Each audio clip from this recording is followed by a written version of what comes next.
Okay, hi students. So, നമ്മൾ ഇന്ന് discuss ചെയ്യാൻ പോകുന്ന ടോപ്പിക്ക് ഇലക്ട്രോണിക് സർക്യൂട്ട്സ് എന്ന ബ്രോഡ് ടോപ്പിക്സിൽ വരുന്ന ആദ്യത്തെ ടോപ്പിക്കാണ്. ഓക്കെ, നമ്മൾ ഇലക്ട്രോണിക് ഡിവൈസസ് ഒത്തിരി കാര്യങ്ങൾ പഠിച്ചു. അതിന് നമ്മൾ പഠിച്ച ഒരു പ്രധാനപ്പെട്ട ഇലക്ട്രോണിക് ഡിവൈസാണ് diode, PN junction diode. So diode എങ്ങനെയാണ്, ഡയോഡിൻ്റെ കൺസ്ട്രക്ഷൻ, ഡയോഡിൻ്റെ ബയാസിങ്, ഫോർവേഡ് ബയാസിങ്ങിലെ ക്യാരക്ടറിസ്റ്റിക്സ്, റിവേഴ്സ് ബയാസിങ്ങിലെ characteristics, different types of diode, ഇതെല്ലാം നമ്മൾ ഇലക്ട്രോണിക് ഡിവൈസസ് ഡിസ്കസ് ചെയ്തപ്പോൾ പഠിച്ചിട്ടുള്ള കാര്യങ്ങളാണ്. Okay, now coming to the circuits, നമ്മൾ ആദ്യം ഡിസ്കസ് ചെയ്യാൻ പോകുന്നത് ഡയോഡിൻ്റെ ഫസ്റ്റ് ആപ്ലിക്കേഷനാണ്. ഓക്കെ, PN ജംഗ്ഷൻ ഡയോഡിൻ്റെ first application, diode as a rectifier. Okay, rectifier എന്താണ് rectifier? Rectifier is a circuit which uses diodes to convert AC voltage into DC voltage. എങ്ങനത്തെ DC voltage? Pulsating DC voltage. Okay, അപ്പോൾ നമുക്കറിയാം നമ്മുടെ മൊബൈലൊക്കെ നമ്മൾ അല്ലെങ്കിൽ ഏതെങ്കിലും ഒരു സെല്ല് പവർ സ്റ്റോർ ചെയ്യുന്നത് DC പവർ സോഴ്സാണ് അല്ലേ, DC പവർ സോഴ്സാണ്. പക്ഷേ നമുക്ക് വരുന്ന മെയിൻ സപ്ലൈസിൽ വരുന്ന പവർ എന്ന് പറയുന്നത് AC പവറാണ്. നമ്മുടെ വീട്ടിലേക്കൊക്കെയുള്ള ഇൻപുട്ട് പവർ എന്ന് പറയുന്നത് AC ആണ്, ഓൾട്ടർനേറ്റിംഗ് കറണ്ടാണ് അല്ലേ. 230 വോൾട്ട് AC ഒക്കെയാണ് നമ്മുടെ വീട്ടിലേക്ക് വരുന്നത്. ഈ AC-യിൽ നിന്ന് നമുക്ക് ചിലപ്പോൾ നമ്മുടെ ഫോണിന് ആവശ്യമുള്ള ചാർജിങ് എന്ന് പറയുന്നത് 5 വോൾട്ട് DC ആയിരിക്കാം. ഓക്കെ, അപ്പോൾ അങ്ങനെ വരുമ്പോൾ അതിനെ നമ്മൾ എന്ത് ചെയ്യും, ഡൗൺ കൺവേർട്ട് ചെയ്ത്, അതായത് 230 വോൾട്ടിന് 5 വോൾട്ടിലേക്ക് ഡൗൺ കൺവേർട്ട് ചെയ്യണം. പിന്നെ എന്ത് ചെയ്യണം, AC-നെ DC ആക്കണം. പിന്നെ നമ്മൾ ഈ അഡാപ്റ്ററൊക്കെ വെച്ചിട്ടാണ് ഫോൺ ചാർജ് ചെയ്യുന്നത്. അല്ലാതെ ഡയറക്റ്റായിട്ട് ഒരു പ്ലഗ്, ഒരു 2 വയറ്, ഒരു ഇത് വെച്ച് നമ്മൾ ചാർജറിൻ്റെ സ്ലോട്ടിലേക്ക് ഒരു USB പിൻ ഇട്ടിട്ട്, മിനി USB പിന്നൊക്കെ ഇട്ടിട്ട് നേരെ നമ്മൾ കുത്തോ ഇല്ല, ത്രൂ ആൻ അഡാപ്റ്ററെ നമ്മൾ കുത്താറുള്ളൂ. നമുക്കതിന് പക്ഷേ അവിടെ നമുക്ക് വേണ്ടത് സ്റ്റഡി കറണ്ടാണ്. ഓക്കെ, AC വോൾട്ടേജിനെ ആദ്യം DC-യിലേക്ക് കൺവേർട്ട് ചെയ്യുമ്പോൾ, DC എന്ന് പറഞ്ഞാൽ ഡയറക്റ്റ് കറണ്ട് നമുക്കറിയാം, അതിനെ കറക്റ്റ് DC എന്ന് പറയുന്നത് സ്ട്രെയിറ്റ് ലൈൻ ആണ്. നമ്മൾ വിത്ത് റെസ്പെക്ട് ടു ടൈം അതിനെ വോൾട്ടേജ് പ്ലോട്ട് ചെയ്താൽ it should be a straight line. Okay, AC-യോ വിത്ത് റെസ്പെക്ട് ടു ടൈം നമ്മളതിൻ്റെ വോൾട്ടേജ് പ്ലോട്ട് ചെയ്യുകയാണെങ്കിൽ നമുക്ക് ഒരു സൈൻ വേവ് ഷേപ്പിലാണ് നമുക്ക് അതിൻ്റെ വോൾട്ടേജ് കിട്ടുക, വിത്ത് positive half cycles and negative half cycles അല്ലേ. അങ്ങനെയാണ് നമുക്ക് അതിൻ്റെ AC വോൾട്ടേജ് ഉണ്ടാവുക. അപ്പോൾ AC വോൾട്ടേജിനെ ഡയറക്റ്റ് DC വോൾട്ടേജ് ആക്കാനായിട്ട് പറ്റില്ല. നമ്മൾ ആദ്യം അതിനെന്ത് ചെയ്യണം, ഒരു പൾസേറ്റിംഗ് DC വോൾട്ടേജ് ആക്കും. അതായത് നമ്മളവിടെ ഉദ്ദേശിക്കുന്നത് ഏതർ പോസിറ്റീവ് സൈക്കിൾസ് അല്ലെങ്കിൽ നെഗറ്റീവ് സൈക്കിൾസ്. പോസിറ്റീവ് നെഗറ്റീവ് രണ്ട് ഡയറക്ഷനിലേക്ക് അല്ലെങ്കിൽ രണ്ട് രീതിയിലുമുള്ള മാഗ്നിറ്റ്യൂഡ് വോൾട്ടേജിന് വരുന്നില്ല. ഓക്കെ, ആ ഒരു കൺവേർഷനാണ് ഒരു റെക്ടിഫയർ ചെയ്യുന്നത്. അപ്പം റെക്ടിഫയർ എന്താ വെച്ചാൽ ഇറ്റ് ഈസ് എ സർക്യൂട്ട്. ആ സർക്യൂട്ടിൽ എന്താണ് main content? It is diode. Okay, rectifier is a circuit that contains 1 or 2 or more diodes and which convert an AC voltage into a pulsating DC voltage. Okay, AC to DC അല്ല, AC to pulsating DC voltage. ഇതാണ് rectifier. Okay, ഈ rectifier types 2 ഉണ്ട്, half wave റെക്ടിഫയറും full wave റെക്ടിഫയറും. Okay, from the name തന്നെ നമുക്കറിയാം half wave, full wave. Half wave rectifier എന്ത് ചെയ്യുന്നുണ്ടാവും, AC സൈക്കിൾസിനെ ഹാഫ് വേവ്സെ DC-യിലേക്ക് കൺവേർട്ട് ചെയ്യും. എന്ന് വെച്ചാൽ ഒരു പോസിറ്റീവ് ഹാഫ് സൈക്കിളും ഒരു നെഗറ്റീവ് ഹാഫ് സൈക്കിളും ഉണ്ട് ഒരു AC വേവിന് അല്ലേ. ഇങ്ങനത്തെ വേവ്സാണ് വന്നുകൊണ്ടിരിക്കുന്നത്. അപ്പോൾ അതിൻ്റെ ഒന്നുകിൽ പോസിറ്റീവ് സൈക്കിൾസിനെ, ആ ഒരു വരുന്ന ഇൻപുട്ട് പവറിലെ പോസിറ്റീവ് സൈക്കിൾസിനെ മാത്രം ഔട്ട്പുട്ടിലേക്ക് കൊണ്ടുവരാം, അല്ലെങ്കിൽ നെഗറ്റീവ് സൈക്കിൾസിനെ മാത്രം ഔട്ട്പുട്ടിലേക്ക് കൊണ്ടുവരാം. ഏതെങ്കിലും ഒരു ഹാഫേ നമ്മൾ കൊണ്ടുവരുന്നുള്ളൂ. അങ്ങനത്തെ റെക്ടിഫയറാണ് half wave rectifier. Full wave rectifier എന്താണ്, both cycles of the alternating കറൻറ്റിനെ DC വോൾട്ടേജിലേക്ക് കൺവേർട്ട് ചെയ്യുന്നുണ്ടെങ്കിൽ അത് ഫുൾ വേവ് റെക്ടിഫയർ. ഓക്കെ, ഇനി നമുക്ക് ഫസ്റ്റ് സർക്യൂട്ട് നോക്കാം, ഹാഫ് വേവ് റെക്ടിഫയർ. നമുക്കിവിടെ കാണാം നമ്മുടെ ഇൻപുട്ട് വോൾട്ടേജാണ് ഫസ്റ്റ് ഫിഗർ 19(1) ഏഴിൽ കാണിച്ചിരിക്കുന്നത് നമ്മുടെ ഇൻപുട്ട് വോൾട്ടേജാണ്. input voltage ആണ്. With respect to time, it has a positive cycle and a negative cycle, and the peak voltage is VM. ആ AC സപ്ലൈനെ നമ്മൾ എന്ത് ചെയ്യുന്നു, ഒരു ഡയോഡിലൂടെ കടത്തിവിടുന്നു. ആ ഡയോഡിൻ്റെ ഔട്ട്പുട്ടിൽ നിന്ന്, ഡയോഡിൻ്റെ നെഗറ്റീവിൽ നിന്ന് അതൊരു ലോഡ് റെസിസ്റ്റൻസിലൂടെ കടത്തിവിടുന്നു. നമ്മൾ ഔട്ട്പുട്ട് എടുക്കുന്നത് ഈ ലോഡ് റെസിസ്റ്റൻസിന് എക്രോസ് ആയിട്ടാണ്. ഓക്കെ, സോ AC വോൾട്ടേജ് ഈ ഡയോഡിലൂടെ കൺവേർട്ട് ചെയ്യുമ്പോൾ ഡയോഡ് നമുക്കറിയാം it conduct only when it is forward biased. Forward biased ആകുമ്പോൾ മാത്രമാണ് അതിലൂടെ കറൻറ്റ് പോകുള്ളൂ. അപ്പോൾ ഡയോഡിൻ്റെ പോസിറ്റീവാണ് AC സപ്ലൈയിലേക്ക് വന്നേക്കുന്നത്. അപ്പോൾ AC സപ്ലൈയിൽ പോസിറ്റീവ് ഹാഫ് സൈക്കിൾ വരുമ്പോൾ അത് ഫോർവേഡ് ബയാസ്ഡ് ആണ്. അപ്പോൾ അത് കണ്ടക്ട് ചെയ്യും. നെഗറ്റീവ് ഹാഫ് സൈക്കിൾ വരുമ്പോഴോ ഡയോഡ് റിവേഴ്സ് ബയാസ്ഡ് ആണ്. അപ്പോൾ അത് കണ്ടക്ട് ചെയ്യില്ല. അപ്പോൾ നിങ്ങൾ ആ ഫിഗർ 19.1 ഔട്ട്പുട്ട് ഫിഗർ 19.1 C കണ്ടു കഴിഞ്ഞാൽ അത് ഔട്ട്പുട്ട് പ്ലോട്ട് ചെയ്തേക്കാണ്. അതായത് ലോഡിന് അക്രോസ് ഉള്ള വോൾട്ടേജ് പ്ലോട്ട് ചെയ്തേക്കാണ്. അപ്പോൾ നിങ്ങൾക്ക് കാണാം ഫസ്റ്റ് ഹാഫ് സൈക്കിൾ വന്നപ്പോൾ VM നമുക്ക് ഔട്ട്പുട്ടിലുണ്ട്, റൈറ്റ്. രണ്ടാമത്തെ ഹാഫ് സൈക്കിൾ, അതായത് നെഗറ്റീവ് ഹാഫ് സൈക്കിളിൻ്റെ സമയത്ത് നമുക്ക് ഔട്ട്പുട്ട് 0 ആണ്, വോൾട്ടേജ് ഇല്ല ഔട്ട്പുട്ടിൽ. വീണ്ടും അടുത്ത സൈക്കിളിൻ്റെ പോസിറ്റീവ് ഹാഫ് സൈക്കിൾ വരുമ്പോൾ വീണ്ടും നമുക്ക് ഔട്ട്പുട്ട് ഉണ്ട്. ഇതാണ് ഹാഫ് വേവ് റെക്ടിഫയർ. ശ്രദ്ധിക്കണം, ഹാഫ് വേവും ഫുൾ വേവ് റെക്ടിഫയർ. അതായത് ഹാഫ് വേവും ഫുൾ വേവിൽ തന്നെ 2 ടൈപ്പ് ഉണ്ട്, സെൻറ്റർ ടാപ്പും ബ്രിഡ്ജും. ഇത് മൂന്നും നമുക്ക് പ്രാക്ടിക്കലിൽ ചെയ്യാനുള്ളതാണ്. ഓക്കെ, അപ്പോൾ ശ്രദ്ധിച്ചിരിക്കാം. So this is the half wave rectifier. ഇതിൻ്റെ വർക്കിംഗ് കിട്ടിയല്ലോ. പോസിറ്റീവ് ഹാഫ് സൈക്കിൾസ് വരുമ്പോൾ അല്ലെങ്കിൽ ഫോർവേഡ് ബയാസ്ഡ് ആകുന്ന സമയത്ത് ഇത് കണ്ടക്ട് ചെയ്യുന്നു. നെഗറ്റീവ് ഹാഫ് സൈക്കിൾസ് വരുമ്പോൾ ഡയോഡ് ഇങ്ങനെ കണക്ട് ചെയ്തത് കൊണ്ട്, ഓക്കെ, ഡയോഡ് ഇങ്ങനെ കണക്ട് ചെയ്തുകൊണ്ട്, നേരെ തിരിച്ചാണെങ്കിൽ എന്ത് ചെയ്യും, നെഗറ്റീവ് ഹാഫ് സൈക്കിൾസിൻ്റെ സമയത്ത് മാത്രം ഔട്ട്പുട്ട് ഉണ്ടാവും, പോസിറ്റീവ് ഹാഫ് സൈക്കിൾസിൻ്റെ സമയത്ത് നമുക്ക് ഔട്ട്പുട്ട് ഉണ്ടാകില്ല, റൈറ്റ്. അപ്പോൾ ഇങ്ങനെ കണക്ട് ചെയ്യുന്നുണ്ട്. നമ്മൾ ഫിഗർ 91B പോലെ കണക്ട് ചെയ്യുമ്പോൾ പോസിറ്റീവ് ഹാഫ് സൈക്കിൾസ് വരുമ്പോഴാണ് ഡയോഡ് ഫോർവേഡ് ബയാസ്ഡ് ആയിരിക്കുന്നത്. അപ്പോൾ ആ സമയത്ത് നമുക്ക് ഔട്ട്പുട്ട് ഉണ്ട്. നെഗറ്റീവ് ഹാഫ് സൈക്കിൾസിൻ്റെ സമയത്ത് ഔട്ട്പുട്ട് 0 ആണ്. Okay, so this is half wave rectifier. Fine. ഇനി നമുക്കറിയാം 230 വോൾട്ട് AC-നെ നമ്മൾ ഡയറക്റ്റായിട്ട് ഡയോഡിലേക്ക് കൊടുത്താൽ ഡയോഡ് അടിച്ചു പോകും. ഫൈൻ.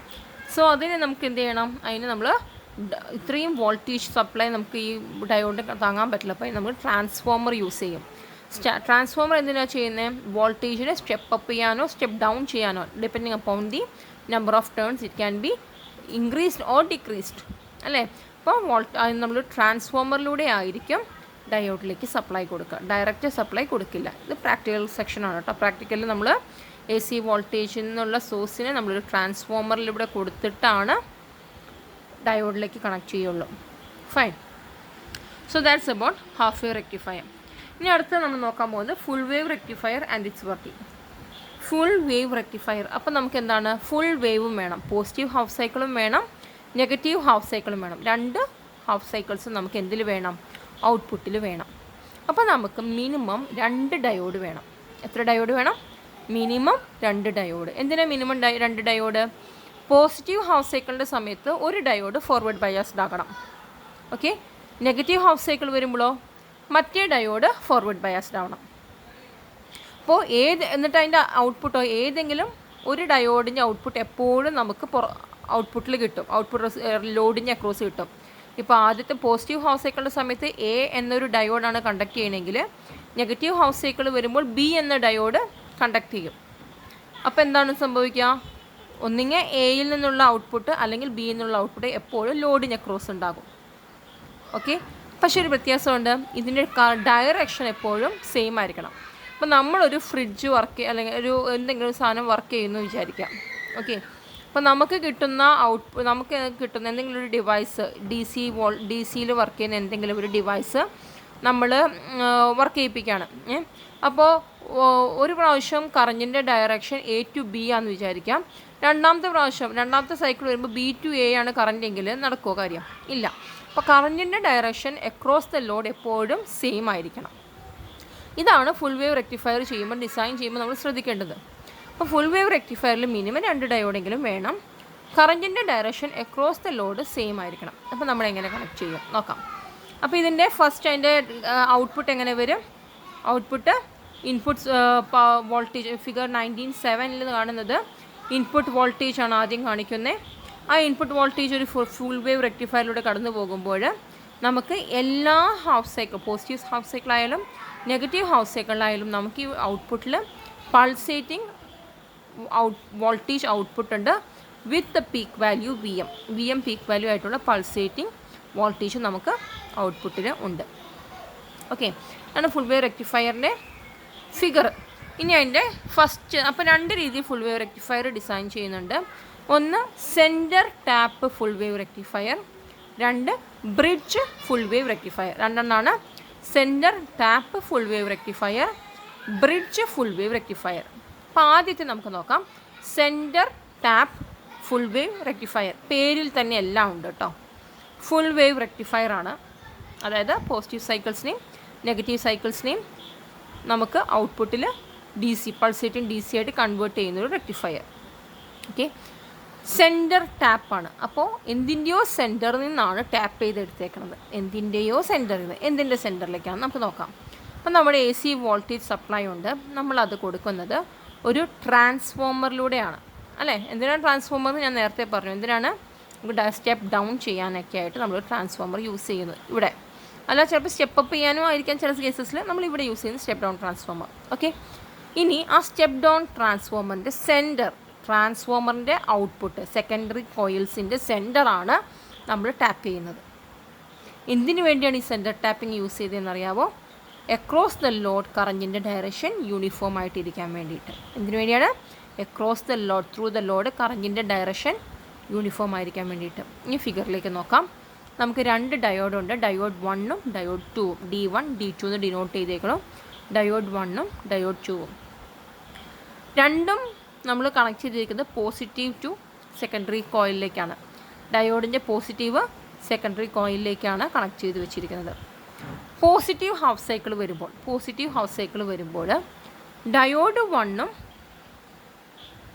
പോസിറ്റീവ് ഹാഫ് സൈക്കിൾ വരുമ്പോൾ സെക്കൻഡറിയുടെ ഒരു ടേണിൻ്റെ അടുത്ത് പോസിറ്റീവ് ഹാഫ് സൈക്കിളും മറ്റേ ടേണിൻ്റെ അവിടെ എന്ത് വരും? നെഗറ്റീവ് ഹാഫ് സൈക്കിളായിരിക്കും വരിക അല്ലേ. ആദ്യത്തെ AC വേവ് വരുമ്പോൾ സെക്കൻഡറി കോയിൽസ് നമുക്കറിയാം 2 എണ്ണം ഉണ്ടല്ലേ, ഒന്ന് മുകളിലും താഴെ 2 സെക്കൻഡറി കോയിലുണ്ട്. സെക്കൻഡറി കോയിലിൻ്റെ ഒരു കോയിലിലേക്ക് പോസിറ്റീവ് സൈക്കിളും മറ്റേ കോയിലിലേക്ക് നെഗറ്റീവ് സൈക്കിളാണ് വരാം. അപ്പോൾ ആദ്യത്തെ വേവ് വന്നതാണേ. അപ്പോൾ എന്ത് സംഭവിക്കും?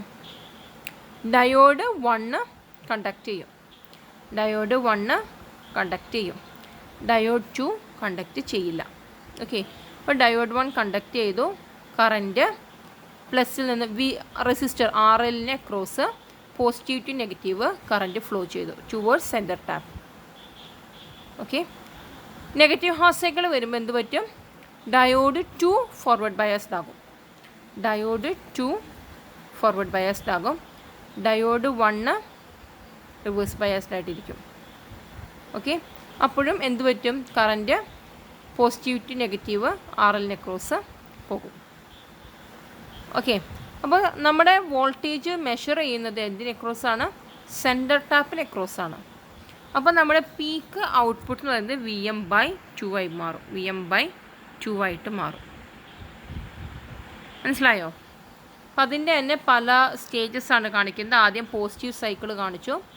പോസിറ്റീവ് സൈക്കിൾസ് കാണിക്കുമ്പോൾ ഡയോഡ് 1 കണ്ടക്ട് ചെയ്തു, ഡയോഡ് 1 കണ്ടക്ട് ചെയ്തു, ഡയോഡ് 2 ആ സമയത്ത് റിവേഴ്സ് ബയാസ്ഡ് ആയിട്ടാണ് ഇരിക്കുന്നത്, കണ്ടക്ട് ചെയ്തില്ല. ഫിഗർ 99 ബിയിൽ വന്നു. നെഗറ്റീവ് ഹാഫ് സൈക്കിൾ വന്നപ്പോൾ ഡയോഡ് 1 റിവേഴ്സ് ബയാസ്ഡ് ആയിപ്പോയി, ഡയോഡ് 2 പോസിറ്റീവ് ബയാസ്ഡ് ആണ്, ഫോർവേഡ് ബയാസ്ഡ് ആണ്. അപ്പോൾ അത് ഔട്ട്പുട്ടിലേക്ക് വന്നു. ഓക്കെ, ഇതാണ് full wave centre tap full wave റെക്ടിഫയറിൻ്റെ വർക്കിംഗ്. ക്ലിയർ ആണെന്ന് വിചാരിക്കുന്നു. ഓക്കെ, സോ ഇതിൻ്റെ അഡ്വാൻറ്റേജസും ഡിസഡ്വാൻറ്റേജസും അവിടെ നിൽക്കട്ടെ, നമുക്കത് ലാസ്റ്റ് ഡിസ്കസ് ചെയ്യാം. കാരണം കുറച്ചും കൂടി നമുക്ക് പോയതിന് ശേഷം നമുക്ക് എല്ലാം കൂടി ഡിസ്കസ് ചെയ്യാം. ഓക്കെ, ഇനി അടുത്ത് നമ്മൾ ഇത് ഫുൾ വേവ് ബ്രിഡ്ജ് റെക്ടിഫയർ ആണ്. Full wave bridge rectifier bridge സർക്യൂട്ടാണ്. ബ്രിഡ്ജ് സർക്യൂട്ട്, ഈ ബ്രിഡ്ജ് എന്ന വേർഡ് വന്ന് നമ്മൾ പണ്ട് വീറ്റ്സ്റ്റോൺ ബ്രിഡ്ജ് എന്ന് പറഞ്ഞൊരു സാധനം പഠിച്ചിട്ടുണ്ട്. എന്തിനാണ് വീറ്റ്സ്റ്റോൺ ബ്രിഡ്ജ് യൂസ് ചെയ്യുന്നതിന്? അൺനോൺ റെസിസ്റ്റൻസ് ഒക്കെ കണ്ടുപിടിക്കാനായിട്ട് നമ്മൾ യൂസ് ചെയ്യുന്നൊരു സർക്യൂട്ടാണ് whetstone bridge circuit.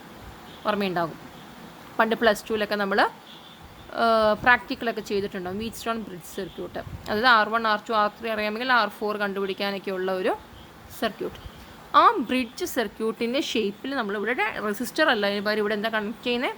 Diodes connect ചെയ്യുന്നു. നമ്മൾ 4 ഡയോഡാണ് ഫുൾ വേവ് ബ്രിഡ്ജ് റെക്ടിഫയറിൽ full wave circuit rectifier circuit construct ചെയ്യാനായിട്ട് യൂസ് ചെയ്യുന്നത് 4 ഡയോഡ്സ്.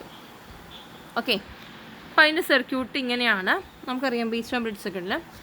ഇവിടെ ശ്രദ്ധിക്കാം, നമുക്ക് നേരത്തെ സെൻറ്റർ ടാപ്പ് ചെയ്തപ്പോൾ VM/2 ആയിരുന്നു നമുക്ക് ഔട്ട്പുട്ട് വന്നുകൊണ്ടിരുന്നത് അല്ലേ. സെൻറ്റർ ടാപ്പ് ആയതുകൊണ്ട് ഫുൾ VM കിട്ടുന്നില്ല എന്ന് VM/2 ആണ് നമുക്ക് കിട്ടിക്കൊണ്ടിരുന്നത്. ഇവിടെ എങ്ങനെയാണത്? ഇതിൻ്റെ ഈ ഒരു സർക്യൂട്ട് നിങ്ങൾ പ്രാക്ടിക്കൽ ചെയ്യുമ്പോഴായിക്കോട്ടെ, എക്സാമിന് എഴുതുമ്പോഴായിക്കോട്ടെ, വരയ്ക്കുമ്പോൾ പ്രത്യേകം ശ്രദ്ധിക്കണം. മറ്റിടത്തെ പോലെയല്ല. ഇവിടെ നമുക്ക് ഒരേ സമയം 4 ഡയോഡ്സ് ഉണ്ട് അല്ലേ, 4 ഡയോഡ് ഉണ്ട്. അതെ, അപ്പോൾ ഒരേ സമയം ഒരു ഹാഫ് സൈക്കിൾ വരുമ്പോൾ 2 ഡയോഡ് കണ്ടക്ട് ചെയ്യും. ശ്രദ്ധിക്കണേ, 2 ഡയോഡ് ഇപ്പോൾ പോസിറ്റീവ് ഹാഫ് സൈക്കിൾ വരുമ്പോൾ 2 ഡയോഡ് കണ്ടക്ട് ചെയ്യും. 2 ഡയോഡ്സ് ഫോർവേഡ് ബയാസ്ഡ് ആയിരിക്കും. അപ്പോൾ 2 ഡയോഡ് കണ്ടക്ട് ചെയ്യും. നെഗറ്റീവ് ഹാഫ് സൈക്കിൾ വരുമ്പോൾ മറ്റേ 2 ഡയോഡ്സ് ഫോർവേഡ് ബയാസ്ഡ് ആവും. അപ്പോൾ അത് രണ്ടും കണ്ടക്ട് ചെയ്യും. അപ്പോൾ ഒരേ സമയം 2 ഡയോഡ്സ് കണ്ടക്ട് ചെയ്യും. നമുക്ക് വോൾട്ടേജ് ഡബിളാണ്, 2 VM വരും. ഓക്കെ, അപ്പോൾ എങ്ങനെയാണെന്ന് നോക്കാം. ആദ്യം AC സപ്ലൈയിലേക്ക്. അപ്പോൾ ഡയോഡിൻ്റെ കണക്ഷൻസ് ശ്രദ്ധിക്കണം. അപ്പോൾ ഒരേ സമയത്ത് അപ്പോൾ നമുക്കറിയാം നമ്മുടെ AC സപ്ലൈ വന്നു. അപ്പോൾ 2 നോഡ് കണ്ടല്ലേ, D1ഉം D4ഉം മുട്ടണ ഒരു നോഡും D2ഉം D3 മുട്ടുന്ന ഒരു നോഡും അല്ലേ. ഈ 2 നോഡാണ് അവിടെ നമ്മൾ ശ്രദ്ധിക്കേണ്ടത്. ഫസ്റ്റ് പോസിറ്റീവ് സൈക്കിൾ വന്നു, positive cycle. Okay, figure B ശ്രദ്ധിക്കാം. പോസിറ്റീവ് സൈക്കിൾ വരുമ്പോൾ ഒന്ന് നോക്കിക്കേ, D1 ഫോർവേഡ് ബയസ്ഡ് ആണ്. അതായത് നമുക്ക് ഫസ്റ്റ് ഞാൻ മുകളിലെ നോഡിനെ ഞാൻ M എന്ന് പേരിടാണ് കേട്ടോ, M എന്നും. താഴത്തെ നോഡിനെ ഞാൻ N എന്നും പേരിടാണ്. നിങ്ങൾ ശ്രദ്ധിക്കാം, മുകളിലത്തെ നോഡ് M ആണ്. അപ്പോൾ M എന്ന നോഡിൻ്റെ അവിടെ നമുക്ക് ഏതൊക്കെ ഡയോഡ്സാണ് കണക്ട് ചെയ്തേക്കണേ? D1ഉം D4ഉം ആണ് കണക്ട് ചെയ്തേക്കണേ. അപ്പോൾ പോസിറ്റീവ് സൈക്കിൾ വന്നു എന്ന് പറയുമ്പോൾ എമ്മിൻ്റെ അവിടെ പോസിറ്റീവാണ്, താഴത്തോ എന്നിൻ്റെ അവിടെയോ നെഗറ്റീവാണ്. അപ്പോൾ എമ്മിൻ്റെ അവിടെ പോസിറ്റീവാണ്. അപ്പോൾ നോക്കിയേ, D1 അപ്പോൾ ഫോർവേഡ് ബയാസ്ഡ് ആണ്, D4ഓ റിവേഴ്സ് ബയാസ്ഡ് ആണ്. അപ്പോൾ ആര് മാത്രമേ കണ്ടക്ട് ചെയ്യുള്ളൂ? D1 മാത്രമേ കണ്ടക്ട് ചെയ്യുള്ളൂ. പിന്നെയോ താഴെ എന്താണെന്ന് ഞാൻ പറഞ്ഞാൽ എന്നിൻ്റെ അവിടെ നെഗറ്റീവ് വരുമ്പോൾ ഏതായിരിക്കും ഫോർവേഡ് ബയാസ്ഡ് ആവുക? D2 ഫോർവേഡ് ബയാസ്ഡ് ആണ്. D2 ഫോർവേഡ് ബയാസ്ഡ് ആണ്. ഏതാണ്? അപ്പോൾ പോസിറ്റീവ് സൈക്കിൾ വരുമ്പോൾ മുകളിൽ നോഡിൻ്റെ അവിടെ പോസിറ്റീവും താഴത്തെ നോഡിൻ്റെ അവിടെ നെഗറ്റീവാണ് ഉള്ളത്. അപ്പം മുകളിലത്തെ നോഡ് പോസിറ്റീവ് ആകുമ്പോൾ D1 ഫോർവേഡ് ബയസ്ഡ് ആണ്. താഴത്തെ നോഡ് നെഗറ്റീവ് ആയതുകൊണ്ട് D2 ഫോർവേഡ് ബയസ്ഡ് ആണ്. നെഗറ്റീവും കണക്റ്റ് ആകുമ്പോൾ അത് ഫോർവേഡ് ബയസ്ഡ് ആണ്. അപ്പോൾ ആദ്യത്തെ പോസിറ്റീവ് ഹാഫ് സൈക്കിൾ വരുമ്പോൾ D1ഉം D2ഉം ഡയഗണലി ഓപ്പോസിറ്റാണ് ഇരിക്കുന്നത്. ഡയഗണലി ഓപ്പോസിറ്റ് ആയിരിക്കുന്ന ഡയോഡ്സ് രണ്ടും കണ്ടക്ട് ചെയ്യും. അപ്പോൾ കറൻറ്റ് എങ്ങനെ ഫ്ലോ ചെയ്യും? D1 പോയി, ലോഡ് റെസിസ്റ്റൻസിലൂടെ പോയി, D2 പോയി, ട്രാൻസ്ഫോമറിൻ്റെ അവസാനത്തേക്ക് എൻഡ് ചെയ്യും. സർക്യൂട്ട് കംപ്ലീറ്റ് ആവും. ഇനി നെഗറ്റീവ് ഹാഫ് സൈക്കിൾ വന്നു. ഫിഗർ സി നോക്കാം. നെഗറ്റീവ് ഹാഫ് സൈക്കിൾ വരുമ്പോൾ എന്ത് ചെയ്യും? നെഗറ്റീവ് ഹാഫ് സൈക്കിൾ വരുമ്പോൾ മുകളിലത്തെ നോഡ് M എന്ന നോഡ് നെഗറ്റീവും താഴത്തെ N എന്ന നോഡ് പോസിറ്റീവാണ്. അപ്പം മുകളിലെ നോഡ് നെഗറ്റീവാണ്. നെഗറ്റീവ് ആകുമ്പോൾ ആരാണ് കണ്ടക്ട് ചെയ്യണത് അവിടെ? D4. താഴത്തെ നോഡ് പോസിറ്റീവാണ്. അപ്പോൾ ആരാണ് കണ്ടക്ട് ചെയ്യണത്? D3. ഡയഗണലി ഓപ്പോസിറ്റ് ആയിട്ടുള്ള D3യും D4. നമ്പർ ഇടുമ്പോൾ അങ്ങനെയാണ് അവർ number ഇട്ടേക്കണത്. Diagonally ഓപ്പോസിറ്റുകളാണ് D1, D2, D3, D4 അങ്ങനെയാണ് ഡയഗണലി ഓപ്പോസിറ്റാണ് അവർ നമ്പേഴ്സ് ഇട്ട് പോയേക്കണേ. അപ്പോൾ പോസിറ്റീവ് സൈക്കിൾസിൻ്റെ സമയത്ത് D1, D2 കണ്ടക്ട് ചെയ്തു. D1 വന്ന് ലോഡ് റെസിസ്റ്റൻസിലൂടെ വന്ന് D2 വന്നു. ഇനി നെഗറ്റീവ് ഹാഫ് സൈക്കിളിലേക്ക് വരുമ്പോഴോ D3 വന്ന് ലോഡ് റെസിസ്റ്റൻസിലൂടെ പോയി D4 എൻഡ് ചെയ്തു സർക്യൂട്ട്. ക്ലിയർ ആയോ? അപ്പോൾ കറൻറ്റിൻ്റെ direction across the load same ആണ്, from positive to negative. Clear ആയോ? ആണ് ബ്രിഡ്ജ് റെക്ടിഫയർ സർക്യൂട്ട്. അപ്പോൾ നമുക്കറിയാം ഡയറക്റ്റ് കണക്ട് ചെയ്യില്ല, നമ്മൾ ത്രൂ ഒരു ട്രാൻസ്ഫോമറിലൂടെ ആയിരിക്കും അത് കണക്ട് ചെയ്യാം. ഫൈൻ. ഓക്കെ, ഇനി നമുക്കതിൻ്റെ ഫ്രീക്വൻസി ഔട്ട്പുട്ട് നോക്കാം. അപ്പോൾ ഹാഫ് വേവ് റെക്ടിഫയറിൽ എന്താണ് ഫ്രീക്വൻസി? നമുക്കറിയാം ഇതിപ്പോൾ മൂന്നിൻ്റെയും വർക്കിംഗ് നമ്മൾ പഠിച്ചു. സർക്യൂട്ട് ഡയഗ്രാം പഠിച്ചു, വർക്കിംഗ് പഠിച്ചു. ഇമ്പോർട്ടൻ്റ് ആണ് ഈ ടോപ്പിക്, ഇമ്പോർട്ടൻ്റ് ആണ്. സർക്യൂട്ട് ഡയഗ്രാം, ഹാഫ് വേവ് റെക്ടിഫയറിൻ്റെ, സെൻറ്റർ ടാപ്പ് ഫുൾ വേവിൻ്റെ, ബ്രിഡ്ജ് ഫുൾ വേവിൻ്റെ മൂന്നിൻ്റെയും കൺസ്ട്രക്ഷൻ നമ്മൾ പഠിച്ചു, വർക്കിംഗ് പഠിച്ചു. ഇനി അടുത്ത് നമ്മൾ പഠിക്കാൻ പോകുന്നത് അതിൻ്റെ ഫ്രീക്വൻസിയാണ്. Output frequency. ആദ്യത്തെ ഹാഫ് വേവ് റെക്ടിഫയറിൻ്റെ ഔട്ട്പുട്ട് ഫ്രീക്വൻസി നമുക്ക് നോക്കാം. ഇതിൽ ഏതെങ്കിലും ഒരു ഹാഫ് സൈക്കിൾ, അപ്പോൾ നമുക്കറിയാം ഫ്രീക്വൻസി എന്ന് പറഞ്ഞു കഴിഞ്ഞാൽ number of waves in 1 second ആണ്. Number of waves in 1 second.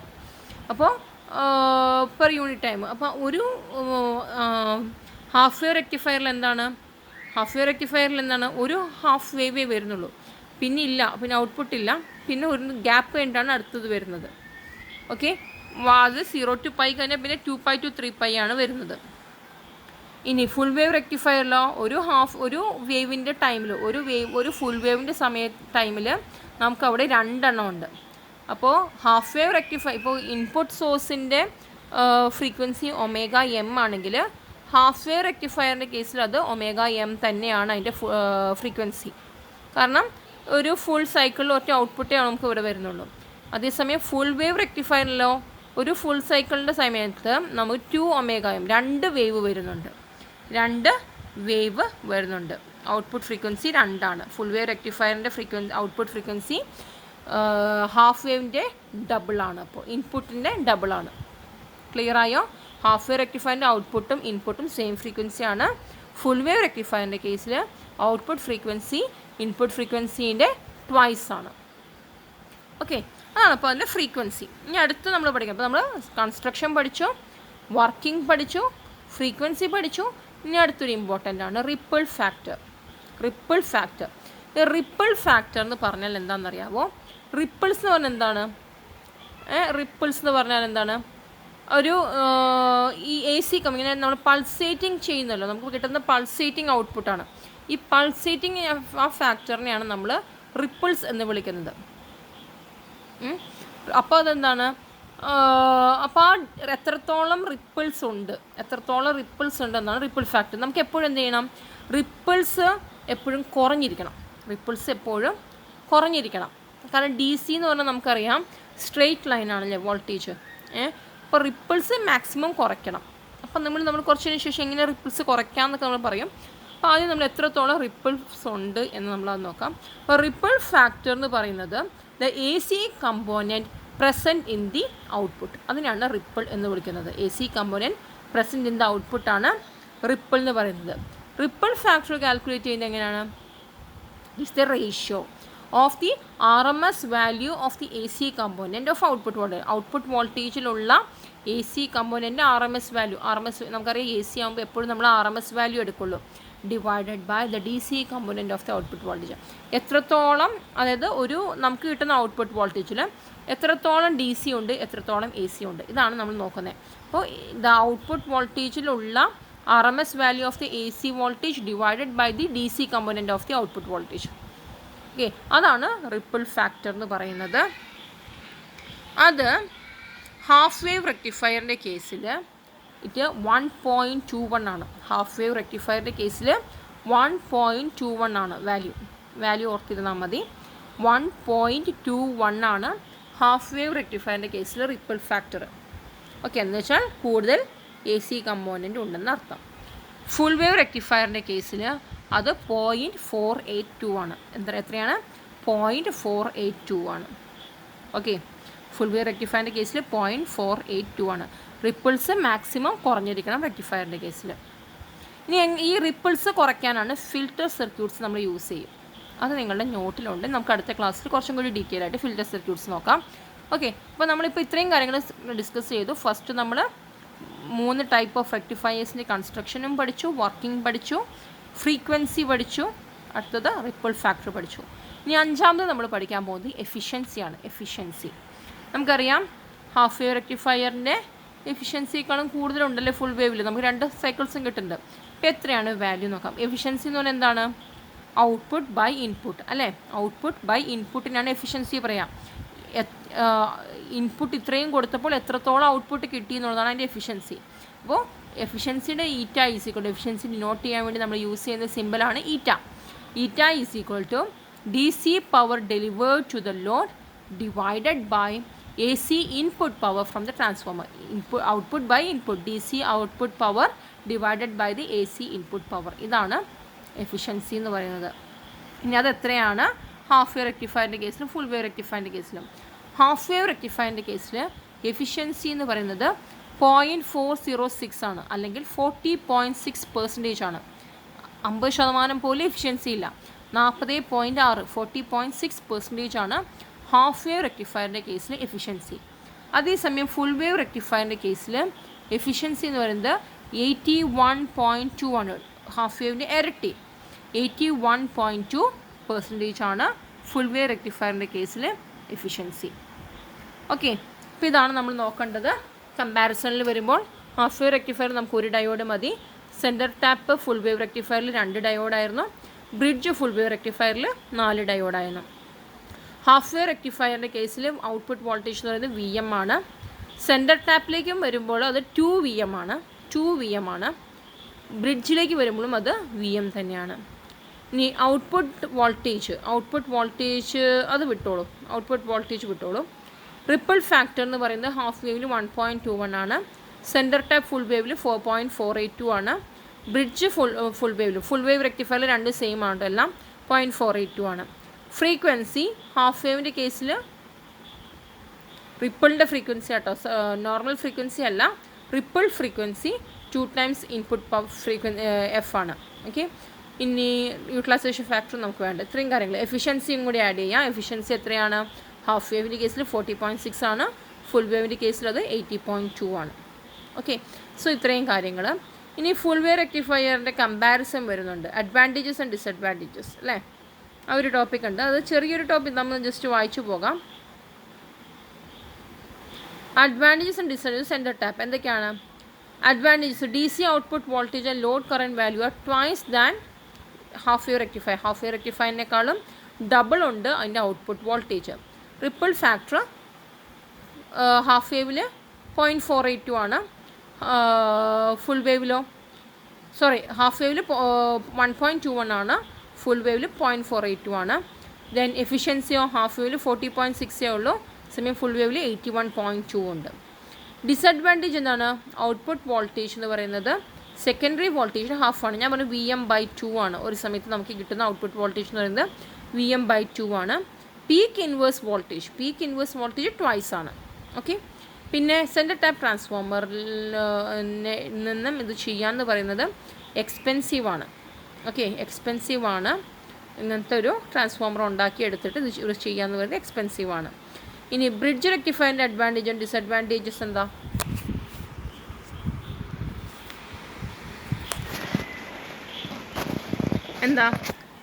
Bridge റെക്ടിഫയറിൻ്റെ അഡ്വാൻറ്റേജസ്: ഏതൊരു ഔട്ട്പുട്ട് ടെർമിനൽ ഗ്രൗണ്ട് ചെയ്തിട്ടുണ്ട്, അതൊരു ഔട്ട്പുട്ട് ടെർമിനൽ ഗ്രൗണ്ട് ചെയ്തിട്ടുണ്ട്. ദെൻ ട്രാൻസ്ഫോമർ കോസ്റ്റ്ലി അല്ല, ലെസ് കോസ്റ്റ്ലി ആണ് compared to centre tap, less costly ആണ്. സെൻറ്റർ ടാപ്പിംഗ് കറക്റ്റ് സെൻറ്റർ കണ്ടുപിടിച്ച് ടാപ്പ് ചെയ്യേണ്ട ആവശ്യമൊന്നുമില്ല, അതുകൊണ്ട് അത് കുറച്ചും കൂടി ഈസിയാണ്. ഡിസഡ്വാൻറ്റേജ് എന്താ? 4 ഡയോഡ് ഇതിന് ആവശ്യമുണ്ട്. ഓക്കെ, 4 ഡയോഡ് ഇതിന് ആവശ്യമുണ്ട്. ഇതൊക്കെയാണ് ബ്രിഡ്ജ് റെക്ടിഫയറിൻ്റെ അഡ്വാൻറ്റേജസും ഡിസഡ്വാൻറ്റേജസും. ഓക്കെ, ഇതോടുകൂടി നമ്മുടെ മെയിൻ സെക്ഷൻ, അതായത് ഡയോഡ് ആസ് എ റെക്ടിഫയറിൽ പോർഷൻസ് കഴിയാണ്. പിന്നെ നമുക്ക് ഡിസ്കസ് ചെയ്യേണ്ടത് ഈ റിപ്പിൾസ് കുറയ്ക്കാനായിട്ടുള്ള ഫിൽറ്റർ സർക്യൂട്ട്സ് നമ്മൾ ഇതിൻ്റെ കൂടെ ആഡ് ചെയ്യും. കപ്പാസിറ്റീവ് ഫിൽറ്റർ യൂസ് ചെയ്യാം, ഇൻഡക്റ്റീവ് ഫിൽറ്റർ യൂസ് ചെയ്യാം. അതൊന്നാണ് ഇനി അടുത്ത ടോപ്പിക്കിൽ നമുക്ക് വരുന്നത്. ഡയോഡ് ആസ് എ റെക്ടിഫയറിൽ നമ്മൾ അടുത്തത് പറയാനുള്ളത് ഈ പറഞ്ഞ ഫിൽറ്റർ സർക്യൂട്ട്സിനെ കുറിച്ചാണ്. Okay, thank you.